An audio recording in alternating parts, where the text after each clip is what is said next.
ఈరోజు 100 రోజులు అయింది. నేను 4వ సారి ముఖ్యమంత్రి అయ్యి. నేను చాలా మంది ముఖ్యమంత్రులు చూశాను కానీ 19-24 మధ్యలో పరిపాలించిన ముఖ్యమంత్రిని చూస్తే నాకే ఆశ్చర్యం వేస్తుంది. మళ్ళీ అలాంటి వ్యక్తిని చూస్తామని కూడా ఆశ్చర్యం వేస్తుంది. ఒకప్పుడు ఎప్పుడైనా సరే 5 ఏళ్లలో ఈ మాదిరిగా వచ్చి మీతో మాట్లాడా? ఎక్కడన్నా ఫోటోలు చూశారా మీరు?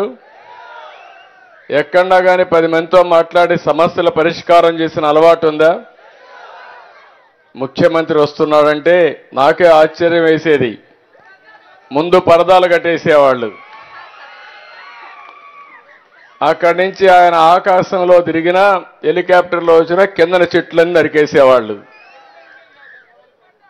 అంతేకాకుండా ఒక కర్ఫ్యూ వాతావరణం పెట్టేవాళ్ళు. బలవంతంగా డాక్రా సంఘాలందరినీ లాక్కొచ్చేవాళ్ళు. ఇష్టం ఉన్నా లేకపోయినా మీరు రావాలి, రాకపోతే రేషన్ కట్టు, పెన్షన్ కట్టు, నీళ్లు కూడా కట్టు అన్నమాట. బలవంతంగా మొబిలైజ్ చేసేవాళ్ళు. నేను టీవీలో చూసేవాడిని. మీరు ఇంటికి పోవాలి, సాయంత్రం అయితే పాలు పిండే పరిస్థితి, పితికే పరిస్థితి వస్తుంది, వంట చేయాలి. మీరు పోవాలంటే పోనీయకుండా చుట్టూరు కందకాసు వేసేవాళ్ళు. నాకైతే అవన్నీ చూస్తే ఆశ్చర్యం వేస్తుంది. అందుకే అందరూ కలిసి ఆ పార్టీని భూస్థాపితం చేయాలనే పంతం పొంది మొన్న ఎన్నికల్లో చరిత్రలో నేను ఎప్పుడూ చూడలేదు అలాంటి విజయాన్ని సాధించి పెట్టారు. ఈరోజు ఇది ఒక కూటమి ప్రభుత్వం.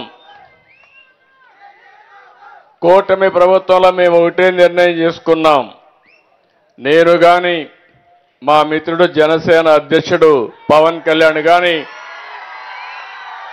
ఇంకో పక్కన బీజేపీ పార్టీ జాతీయ స్థాయిలో నరేంద్ర మోడీ గారి నాయకత్వం కానీ, ఇవన్నీ కూడా మీరు ఒక్కసారి చూస్తే ఏ విధంగా పరిపాలనలో మార్పులు వచ్చాయో మీరే గుర్తుపెట్టుకోవాలి.